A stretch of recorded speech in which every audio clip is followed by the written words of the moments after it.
Bismillahirrahmanirrahim. Assalamualaikum warahmatullahi wabarakatuh. Alhamdulillahirabbil alamin, hamdan wa syukran lillahi amma ba'du. Allahumma shalli ala sayyidina Muhammad wa ala ali sayyidina Muhammad. Bersyukur kepada Allah, kita berjumpa lagi. Mudah-mudahan kita selalu diberi Allah kesehatan, keselamatan, kebahagiaan, kesuksesan, dan diistiqomahkan ma'al Quran, bersama Al-Quran. Salawat dan salam kita sampaikan kepada Rasulullah, kekasih Allah. Mudah-mudahan kita kelak mendapatkan syafaat dan pertolongan di yaumil akhir nanti, dan mendapatkan syafaat Al-Quran.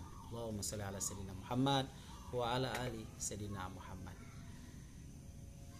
Saudara-saudaraku yang dimuliakan Allah, kita bahagia, senang melihat putra-putri kita dekat dengan Al-Quran.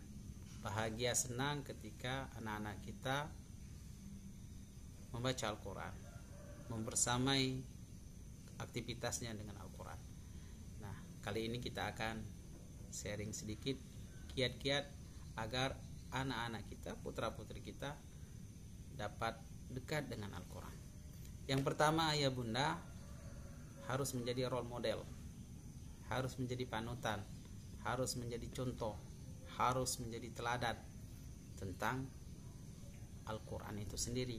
Jadi kalau ayah bunda setiap hari baca Al-Quran di rumahnya, dan mudah-mudahan itu akan menjadi motivasi bagi anak-anak untuk ikut apa yang telah dilakukan ayah bundanya, amalan yang diperbuat ayah bundanya.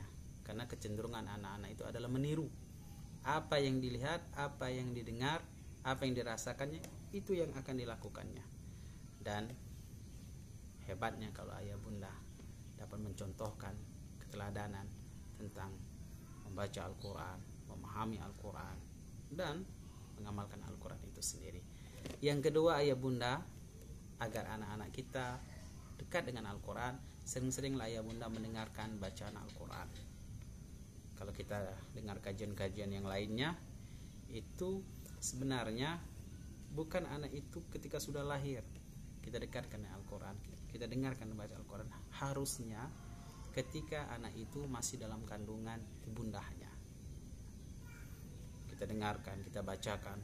Mudah-mudahan itu memperkenalkan, mendekatkan, mengakrabkan anak-anak itu sejak dalam rahim, dan ada pengaruhnya ketika anak-anak itu sudah lahir.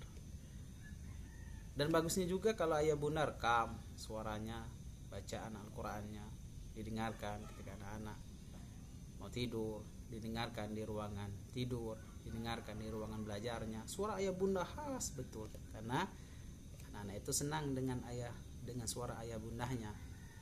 Nah, kalau kita masih ada kendala dengan hal tersebut, nah sekarang kan di zaman teknologi yang canggih, manfaatkan ya, download Rotal, download syekh-syekh yang luar biasa suaranya, luar biasa bacaannya, luar biasa hafalannya, luar biasa tilawahnya, masya Allah, didengarkan, diputarkan.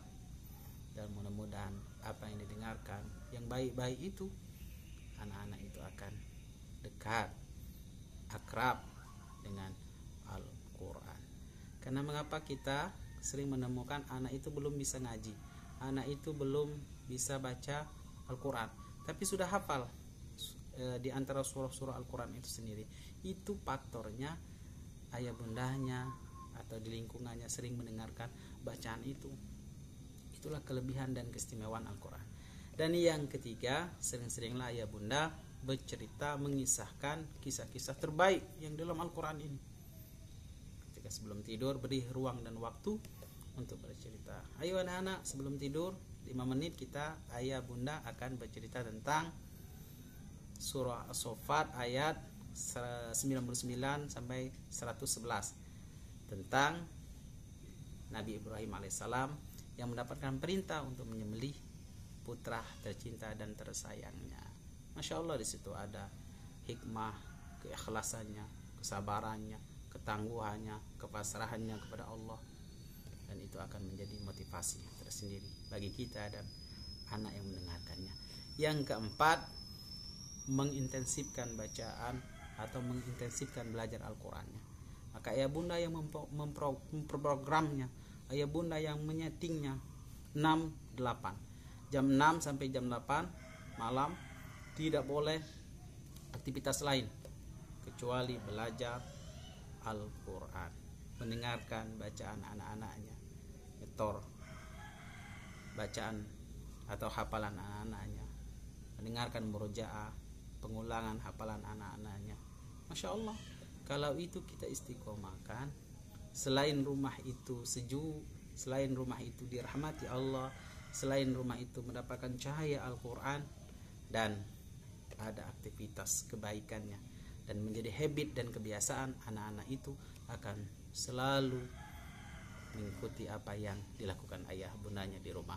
Yang terakhir, ayah bunda yang dimuliakan Allah Subhanahu wa taala, memberi apresiasi, ya, sering-sering memberi apresiasi walaupun nilainya tak mahal, walaupun barangnya tak mewah.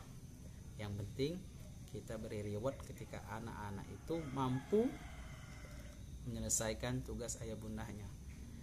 Contoh, adik kakak nanti kalau hafal surah At-Takatsur atau hafal surah Al-Kafirun atau hafal surah Al-Maun dan lain sebagainya, ayah atau bunda beri hadiah, dan itu luar biasa pengaruhnya.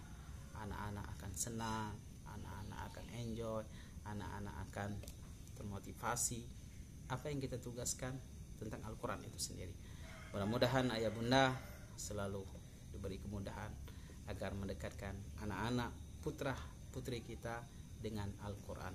Allahumma arhamna bil Quran, Allahumma hdina bi hidayatil Quran, wa nawwir qulubana bi nuril Quran, wa zayyin akhlaqana bi jahil Quran, wa ahsin a'malana bi dzikril Quran. Amin ya rabbal alamin.